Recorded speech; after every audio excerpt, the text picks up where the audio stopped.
Contoh pertanyaan yang termasuk jebakan setan. Anda kadang bertanya ya, tidak sadar kalau pertanyaan itu jebakan setan sedari dulu. Pernahkah Anda bertanya, di mana orang tua Nabi? Apakah di surga atau selain surga? Itu nggak pernah ditanyakan di pembelajaran tempat dulu. Nggak pernah ditanyakan. Kenapa tiba-tiba muncul sekarang? Dan seperti jadi tes satu bagi yang lainnya.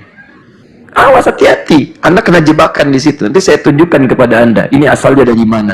Ini arahnya kemana? Tiba-tiba bisa ada pertanyaan. Ingat, setiap hal yang tidak ada kaitan dengan maslahat Anda itu nggak penting. Kalau ibunda ayah Anda Nabi di surga atau tempat selainnya, apa hubungan dengan Anda? Apa bisa mengantarkan Anda ke surga? Nggak ada. Cuma jadi perdebatan, cuma macam-macam. Dan teman-teman Anda mesti punya rasa. Anda berbicara tentang Nabi. Ibu bapak Anda, misal saja, berbeda ketaatannya dengan Anda. Terus berbuat kesalahan. Terus dibincangkan oleh orang lain. Dituduh-tuduh, disebut-sebut, dicela-cela. Bagaimana perasaan Anda? Tuh lihat bapaknya tuh, calon neraka. Bapaknya begini, bapaknya begitu.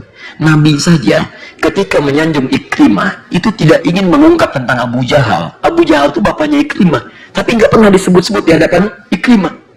Kenapa? Karena takut menyinggung perasaannya.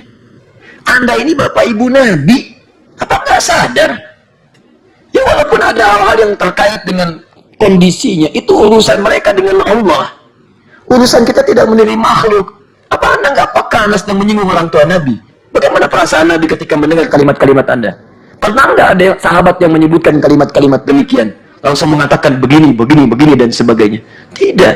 Anda bukan sahabat, teman-teman. Anda bukan tabi'in. Anda harus jaga perasaan. Jaga perasaan. Bahkan sementara orang soleh, ketika membaca tabat yada abi lahabi watab, itu menangis dia. Menangisnya kenapa? Karena menangisi paman Nabi mendapatkan hukuman dari Allah Subhanahu wa Ta'ala. Kenapa Anda lihat membaca? Bukankah itu Abu Lahab yang terkutuk? Kutukan itu urusan Abu Lahab dengan Allah. Yang saya baca lihat adalah beliau paman Nabi. Saya saja kalau merasa paman saya punya masalah, saya bisa menangis. Maka bagaimana ketika paman Nabi mengalami itu semua? Pernah nggak Anda bayangkan? Di Anda itu kena banyak jebakan dalam kehidupan. Coba kembali ke nanti saya buka tuh, saya kupas kitab dan sebagainya. Saya tunjukkan hadisnya kepada Anda. Banyak hal yang kadang-kadang cuma jadi tren aja dalam kehidupan. Kayaknya gaya kalau mengungkapkan kalimat itu, tapi tak sadar sedang dijebak oleh setan. Paham ya? Nanti kita lihat teman-teman, dan pelajaran kita itu untuk membuka wawasan, bukan untuk menumbuhkan perselisihan baru. Jelas ya? Jadi saya harapkan yang belajar dengan saya tidak mengajarkan perselisihan, saya tidak mengajarkan celaan. Jauhi itu semua. Kalaupun ada yang pernah mencela dan sebagainya, dan mereka punya kebaikan, jangan tinggalkan kebaikannya. Saya katakan kepada Anda, apa yang saya sampaikan belum tentu benar.